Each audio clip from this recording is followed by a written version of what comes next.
Final Fantasy XIV patch 7.2 is here, and I have some thoughts. So don't worry, this will be entirely spoiler free. Let's get into it. The biggest thing for me was the realization that the MSQ is almost fully voiced.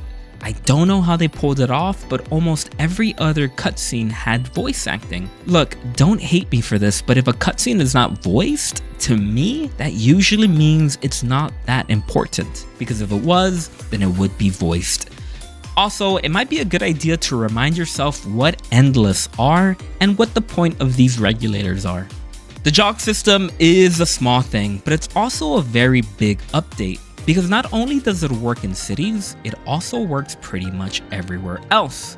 Like even during a raid, for those who don't know, now after you sprint, you go into a jog mode that is slower than a full sprint but faster than the regular run speed.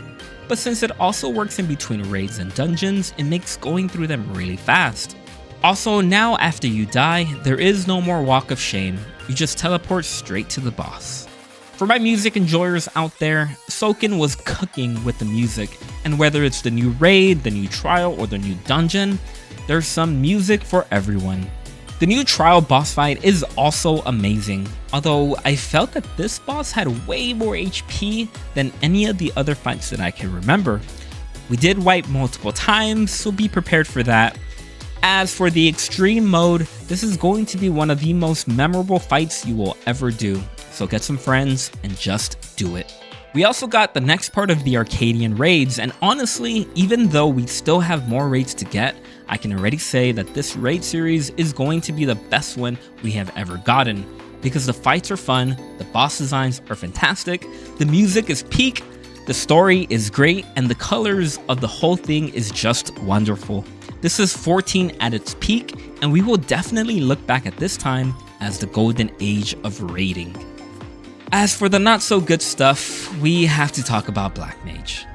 So Black Mage got a small rework that has annoyed some Black Mage mains. So to summarize, Black Mage used to have this 15-second timer that would start whenever you casted a fire or ice spell.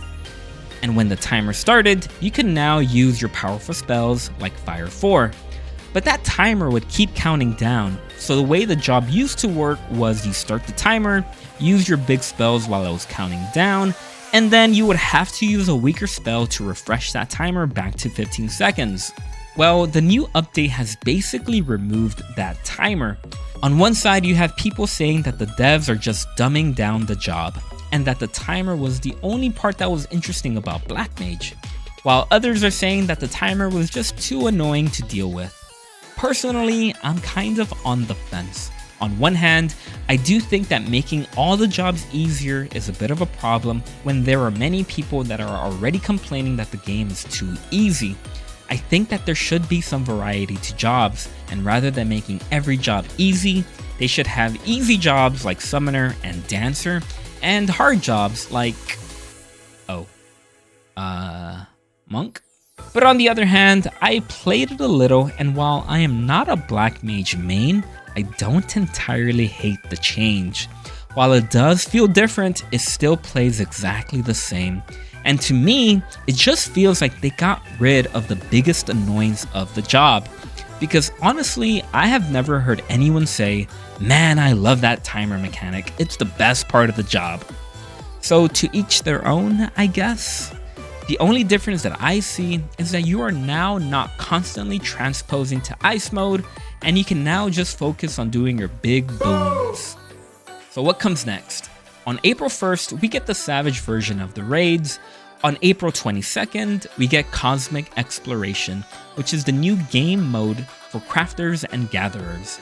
And it's where you will grind for your flashy tools. From what we know, it's going to be similar to Island Sanctuary, but with an emphasis in multiplayer, which is great considering that that was the one downside to our islands.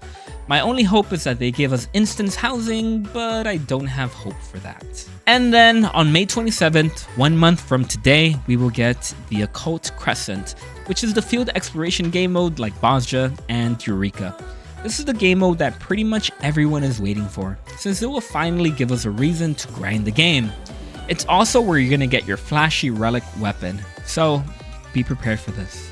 So in conclusion, I think 7.2 is a great update. I think it was the shot in the arm that we all needed to come back and play our favorite game. So let me know in the comments what you think of patch 7.2. What is your favorite thing about it, and what are you most looking forward to?